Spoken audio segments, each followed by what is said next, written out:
પહેલું જેનો આપણે પસંદગી કરી અને આપણને સંમતિ આપી 50 બાળકો અનમોલ મોતી ફાઉન્ડેશનને લઈને આપણે પતંગ હોટલમાં ગયા અને ખૂબ બાળકોએ આનંદ કર્યો ખૂબ. અને એ બાળકો માટે અનમોલ મોતી ફાઉન્ડેશન માટે તાલીઓ પાડી રહ્યા.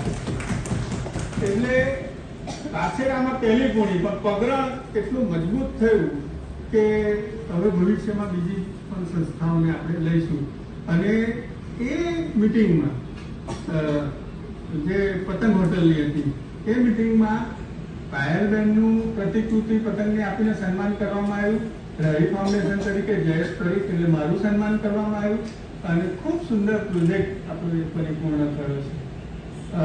આ તબક્કે પાયલબેનને આજે આપણે આમંત્રિત કર્યા છે અને પાયલબેન અને પરિમલભાઈ અહીંયા આવ્યા છે. તો સૌ પ્રથમ નિહારિકાને હું વિનંતી કરીશ કે સૌ રવિ ફાઉન્ડેશન